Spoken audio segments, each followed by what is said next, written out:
Hey there. Ready to unlock some linguistic secrets? We're diving deep into Spanish verbs with Spanish Demystified today.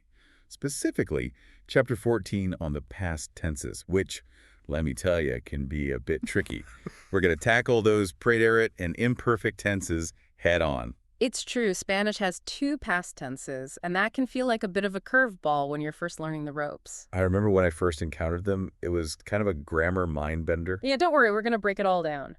Mastering these two tenses can really unlock a whole new level of storytelling, Give your Spanish that extra flair. Exactly. Okay, so Chapter 14 kicks off with the imperfect tense. The book calls it like painting a picture of the past, Yeah, it's all about setting the scene, creating that backdrop. like the long ago and far away part of the story. That's a great way to think about it.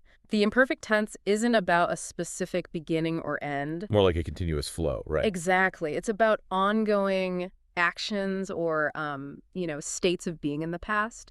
Okay, so we've got that long ago and far away vibe. The book gives a good example. Normally, he works from 9 to 5, Right, right. That emphasizes the routine, the habitual aspect. not a one-time event. Exactly. Now, here's where things get a little more, well, let's say interesting. Spanish has two O past tenses, right? The preterit comes into play as well, and that's where things can get a little fuzzy. I know. That's where I started to get a little lost. What's the difference between these two? Okay, so picture this. The imperfect is like that wide-angle lens capturing the overall scene. The preterit, well, that's more like a zoom lens focusing in on those completed actions. Okay, I like that. So, for example, he was living in Spain at the time.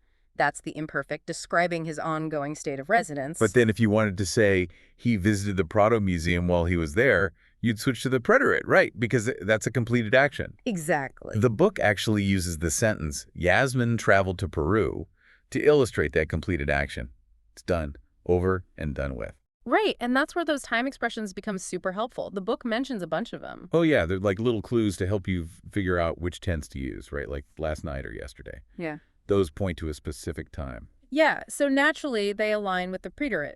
Specific time, completed action. But then with the imperfect, we have those recurring time clues like often or always or like every day. Exactly. They imply a pattern or a habit which goes hand in hand with the imperfect. Okay, so I'm starting to see the light here. If Oh. you see last night, think preterite.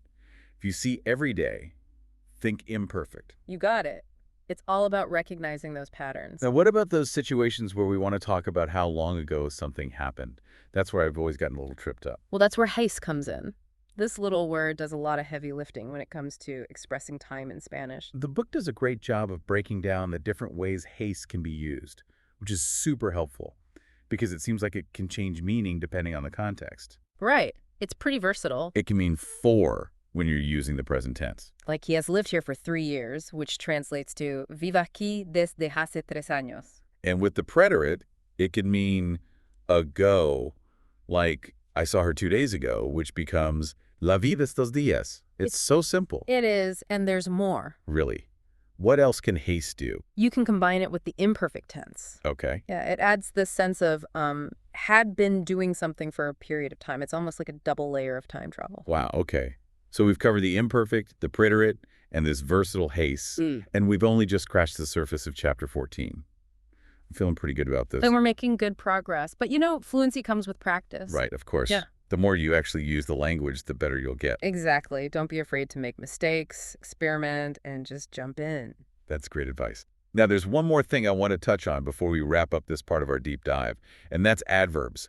They can really add some spice to our Spanish. Oh, absolutely. Adverbs are like adding flavor and depth to your sentences. So let's talk about how adverbs work in Spanish. Yeah.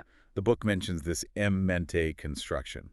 Seems pretty straightforward. You just take the feminine singular form of an adjective and add mente to the end. Exactly. It's like a simple formula for adding that adverbial flair. Like estupendo, which means stupendous, becomes estupendamente, which means, well, stupendously. You got it. And you can also use con plus a noun to form an adverb. Right, like con cuidado, which means carefully. Yep. The book gives this funny example. Treat your mother-in-law with care. I remember that. It really emphasizes that you have to understand the context when using adverbs. For sure. You can add humor, but you can also, create misunderstandings if you're not careful. So we've got these adverbs adding a layer of detail, but how do they specifically interact with the imperfect tense? The tense we've been talking about, the one that's all about describing those actions in the past. That's a great question, and it's something we'll definitely delve into as we continue our deep dive into the imperfect tense. Buckle up, because we're just getting started. Huh. Okay, so let's pick up where we left off, talking about adverbs and how they really come into play when you're using that imperfect tense. For all that detailed storytelling about the past. Right. It feels like we just scratched the surface. There's got to be so much more to uncover. Yeah, there is. For instance, you remember that example, normally he worked from 9 to 5. Well, the adverb normally emphasizes the recurring aspect that the imperfect tense captures so well. Yeah, it reinforces that idea. We're talking about a repeated action, not just a single event. Exactly. Now, think about how you can use adverbs to describe those actions, like the manner in which they were performed in the past. Oh, yeah? Like you could say, they walked slowly, caminaban lentamente, or she spoke softly, hablaba suavemente. I could picture that, yeah? Right, and he always arrived late. Siempre llegaba tarde. Wow, it does add a layer of detail.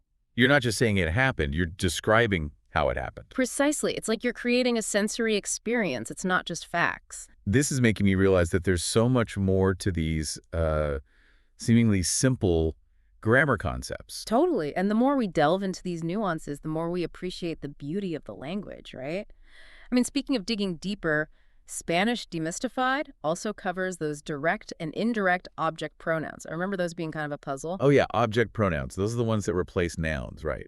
To avoid repetition. Yeah, exactly. Like using her instead of saying someone's name over and over again. It's a shortcut. It is. And Spanish, well, it has different pronouns for those direct and indirect objects, which can be a bit, complicated. I can imagine. But once you get the hang of them, it makes your sentences more concise, smoother. So, okay, what's the difference between a direct and indirect object? Think of it this way. The direct object receives the action of the verb directly. Okay. Yeah. Like, he reads the book.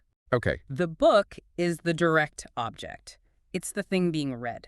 So the direct object is the thing being acted upon directly. Right. What about the indirect object? What does that do? The indirect object is the person or thing that benefits from the action or, is affected by it, but not directly. Okay. So I gave her the book. Her is the indirect object. She's the recipient. Okay, I see. So Spanish has these specific pronouns to replace both of those. I remember seeing a helpful table in the book. Oh, yeah, that table's a lifesaver. It's got all those direct and indirect object pronouns, and it even breaks them down by gender and number so you don't get mixed up. Yeah, because they have to match the noun they're replacing, just like with adjectives. Exactly. So if your direct object is feminine singular, like la casa, meaning the house, we'd use la to replace it. And if it's masculine plural, like los libros, the books, we'd use los. Okay, so far so good. Then the book throws in this thing called double object pronouns, and that's where I got lost. Double object pronouns are just what they sound like. It's when you have sentences with both a direct and an indirect object pronoun. The trick is getting the order right. Ah, so it matters which one comes first. Yeah, and the general rule is the indirect object pronoun goes before the direct object pronoun. Okay. So I gave her the book. That would be se lo di. Se for her, lo for the book. Indirect, then direct. Okay. Is the order ever different?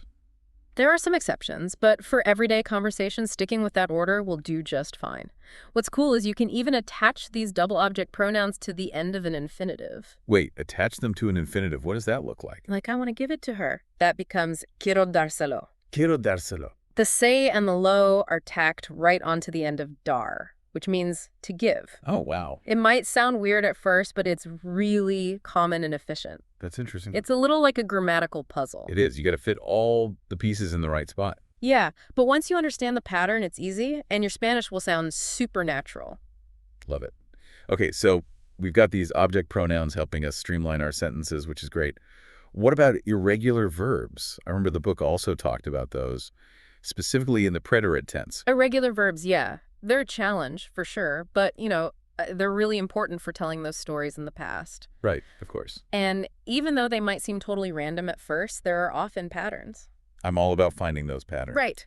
So let's break down a few of those irregular verbs. Ser, to be, is a really important one. Mhm. In the preterite, ser becomes fui for I was, fuiste for you were, and so on. Okay, so they're completely different from the present tense. Yeah, but just as important for talking about the past. What about air, to go? That one always throws me off. Ir has its own unique forms in the preterite too. Fui means I went, fuiste is you went, and so on. It's interesting because ser and ir share the same preterite forms in the singular, which can be a little confusing sometimes. Wait, they share the same form, so fui can mean both I was and I went. Yeah, but you can usually figure it out from the context.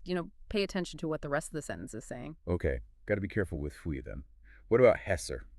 To do or to make. Heiso becomes heis, heisist, and so on. It's irregular, but the good news is that those forms are consistent across those different subject pronouns. Okay, so that might be a little easier to remember. We've got fui for ser and air, and then heis for hesser in the preterite.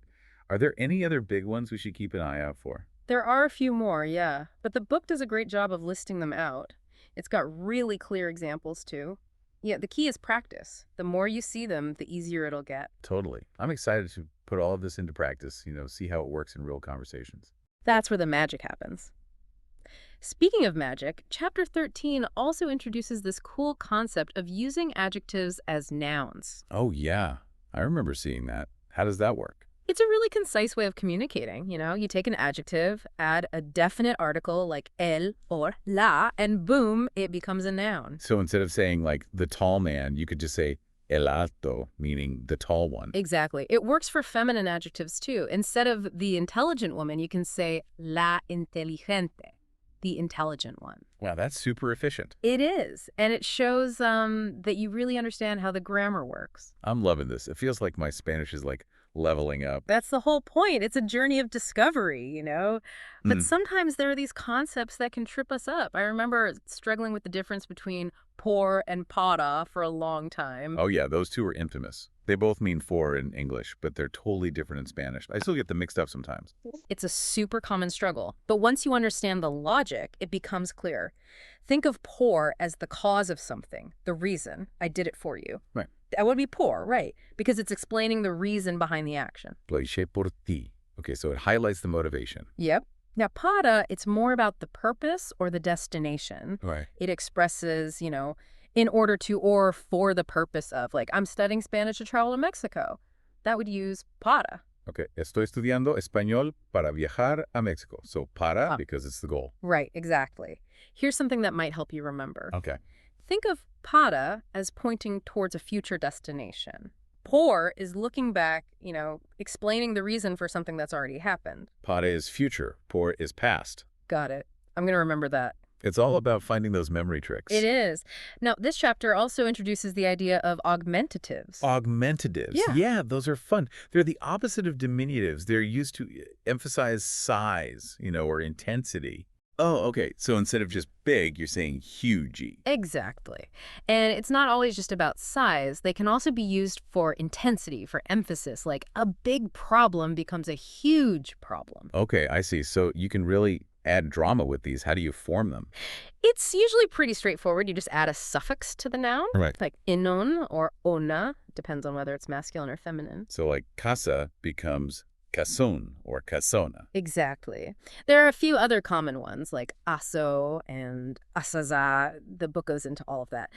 The point is, augmentatives, they're all about amplifying the meaning, adding that extra oomph. Love it. It feels like we're learning all these secret codes to make our Spanish sound more exciting. It's all about playing with the language, finding the tools to really express yourself. But just like with any tool, you got to use it wisely. Be aware of the context. Right. We don't want to overdo it. But I like that idea, adding that extra oomph when we need it. Exactly. You'll get a feel for it. It's all about finding that balance. And now I'm curious, what do you think about that idea the book mentioned earlier about how Spanish varies from region to region? Oh, yeah, that was super interesting. It'd be fascinating to explore those regional differences in grammar and vocab and even pronunciation. Yeah, it makes you realize that language is always evolving. It's not static, It's true. It's like this living, breathing thing. And speaking of living and breathing, let's wrap up Chapter 14 with one last grammatical challenge. The imperfect progressive tense. The imperfect progressive. Yep. Yeah. We're combining the imperfect tense with the progressive, that ing form we use in English. Yeah, to describe ongoing actions, right? Exactly. So in Spanish, it's like saying was doing or were doing. Okay, so instead of saying I ate, which would be the preterit, we could say I was eating. Yeah, you're highlighting that it was an ongoing action. Got it. And it's pretty simple to form. You just combine the imperfect form of estar, which means to be, with the present participle of the main verb. Okay, I think I can handle that. Let's see, I was reading a book. Would be estaba leyendo un libro. Perfect, you got it. Estaba is the imperfect of estar, for I was, and then leyendo is the present participle of leer, which is to read. Exactly. And with a bit of practice, it'll become second nature. You'll be describing those ongoing actions in the past like a pro. Awesome. Now, the book mentioned 3 specific verbs that often pop up in the imperfect progressive. Ir a, volver a, and acabar, the pair. What makes them so special? They add a little extra nuance, Fair. often expressing actions that were either about to happen or had just finished happening. It creates this like dynamic timeline. Okay, so ir a means to be going to, right? Right. So in the imperfect progressive, it would be was going to. Exactly, like Eba, Komar, I was going to eat. Okay, got it. And volverak, that's to do something again, right? So was doing something again. you got it. Volvía a leer el libro. I was reading the book again. Okay, those two make sense. But acabar de, I've always struggled with that one. What does it mean? Acabar de means to have just finished. So in the imperfect progressive, it's had just finished doing something. Oh, okay. So acababa de comer, I just finished eating. Yep. Okay, I see. They create a much more specific timeline. Exactly. It's all about those subtle shades of meaning. They make your Spanish sound much more natural. Yeah, it's like you know the grammar, but now you're adding that extra layer of finesse. And remember, fluency comes with practice. The more you experiment with these verbs and use them in conversations, the better you'll get. This has been so insightful. I feel much more equipped to handle these different grammar concepts now. It's really cool what you can do with language, isn't it? It is. This deep dive has been amazing. We've covered so much ground in just one chapter. From feeling kind of intimidated by the imperfect tense to confidently using it, even in its more complex forms. It's been a real pleasure, exploring all of this with you. And remember, the more you immerse yourself in the language, the easier it becomes. That's great to hear. For anyone listening, we hope this deep dive has inspired you to continue your Spanish journey. Don't be afraid to make mistakes, challenge yourself, and celebrate those little victories along the way. Happy learning, everyone. Hasta la próxima.